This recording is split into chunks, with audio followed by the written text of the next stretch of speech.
Hey everyone, it's Simon here from Paddling Maps, and I'm just sort of checking in with a quick how to add trips to the Paddling Maps website. The first thing you got to do is just go to paddlingmaps.com. If you have an account, log in. If you don't have an account, you got to create an account. You do need to be logged in to add content. You can use the site without being logged in, but if you do want to add a river or add alerts or anything, you do have to be logged in.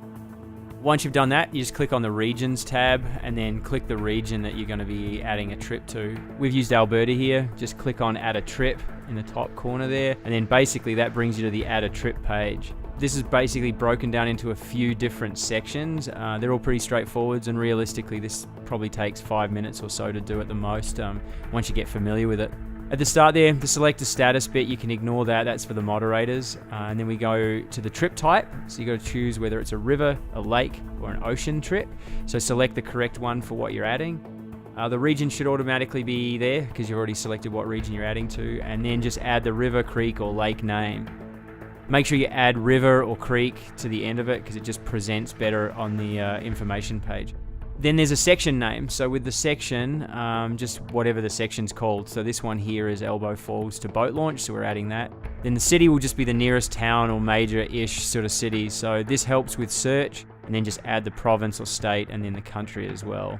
And that's it, that's the location piece. Then we move on next to the trip details, and there's a few different fields here. So again, you just go through field by field. The first one, this is a creeking trip. Lots of other different options to choose depending on your run. And then your craft type there, you can also choose from a number of different ones. This is a narrow creek sort of a run, so we're going to just select whitewater kayak, but depending on what you're adding, you might have different options like wreck, crossover, and so on and so forth.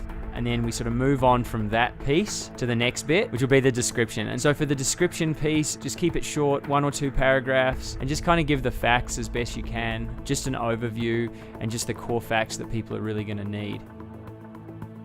The next piece we've got is the trip class and the trip grade. So the trip class is the hardest rapid on the run, and the trip grade is the overall difficulty. So you may have a grade 4 run that has a class 5 rapid, so then you would have a grade 4 trip grade with class 5 as the hardest rapid on the run, which is what we're going to do here.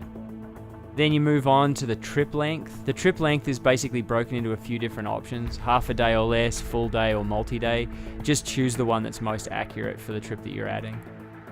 The time of year, for North Americans it's easy, summer, spring. Once you get into the tropics and such, you have to be a little more creative, but we will add some functionality to that in the future as we get more use outside of North America. The general notes piece, extra additional information that'll be helpful for people. So this is a nice short run, the Elbow, so you can easily do multiple laps in a day, so we might add information like that. So the next piece we're going to move into is the Shuttle Logistics. So we have the access considerations, which is it in a national park, is there private land, anything like that will help users of this information. The Shuttle Length, and so the Shuttle Length is going to be 15 minutes, 30 minutes, etc., and it's just the one-way shuttle distance, just to give people an idea of how much driving there's going to be. And then just some basic notes on the put-in and the takeout. With the put-in and takeout notes, you don't really have to write long-winded directions because we have the integrated Google Maps on the site. However, just include points of interest or areas that will help people get to where they need to go. The caveat to this is if the run that you're doing is on a bunch of logging roads that Google is not going to do a great job of mapping, make sure you outline that and then include more detailed directions here. So after Shuttle Logistics, we go to the river features piece, and this just gives us an opportunity to highlight what features paddlers can expect to see on the river or on the lake. The features are going to include waterfalls, continuous rapids, etc. So the Elbow here that I'm adding has a bunch of these, so I've checked all those off, and so when people look at the trip, there'll basically be that information available for them. After that, we move on to the river flow data. For those in Canada, we don't need to add the flow gauge link. What we do need to do is go and add the flow station. So all you do is go to the flow station field, start typing in the river, it'll auto-populate, and then just choose the correct flow station for the section of river that you're adding.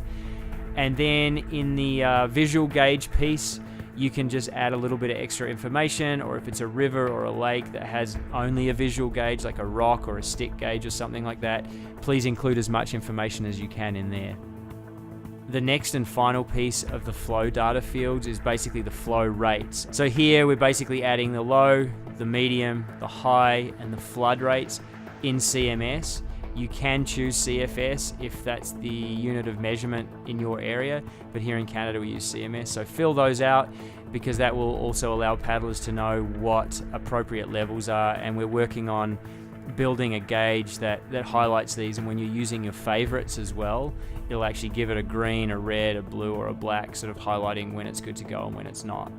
So for the trip information piece, that's all of the text that we need to enter. All you do then is you just scroll to the bottom of the page, and when you click the submit button, that will then take you to the generic map page, which will be basically where you're located. So from there, what you can do is you just go up into the search box in the top right corner, type in the nearest town or city, pick from the drop-down list, and then that'll take you pretty close to where you need to be. So from there, use your local knowledge and find exactly where the river is on the map. You can use satellite or topo, depending on what you prefer. There is road overlays on the satellite map, so that really helps with finding the correct spots. Once you find where your put in and takeout and such is, sort of center the map over that, and then from there we can start to add features. So to do that, you simply go up, click the Add Features to Map tab, and that will give you a little hand, and then you can click on the put in or the takeout, whatever you choose to do first. So when you drop the waypoint, you just change the text in the field to put in, for this example, because this is the put in, and then provide a brief description. If no description is required, just leave that blank. This is the put in, so that's the automatic field, so you can just then click save, and once you've clicked save, then that particular waypoint is then saved and ready to go. Next, we'll move down to the takeout, click Add Features to Map, drop a pin, add a little bit of information to the description, and then we'll change from the drop-down menu, we'll change put in to takeout, and then click save. At this point, if that's all the information that you know or are comfortable adding, that's perfectly fine. That's the minimum we need, and then people know where to get in and where to get out. If you do know the run better and you're comfortable adding rapids and other features, then this is the place to do it. Elbow falls is a pretty major feature on here, so we're going to add this as a waterfall. If you want to add the classification in, that's sort of value-added information. And then from the drop-down menu, we're just going to select waterfall, and then that'll highlight that it's a rapid of note, and people will see that either on there when they download the GPX file or if they're looking at this map. So once you've entered all the information on the map, if you push refresh, it will then show you all the features below the map there, and you can sort them and edit them if need be. Otherwise, you can just click back to trip details. All of the information will be there. It will now have been submitted to the regional moderator for them to check out and make sure that information is current and correct. And then from there, they'll make it live, and then it'll be available to all users on Paddling Maps.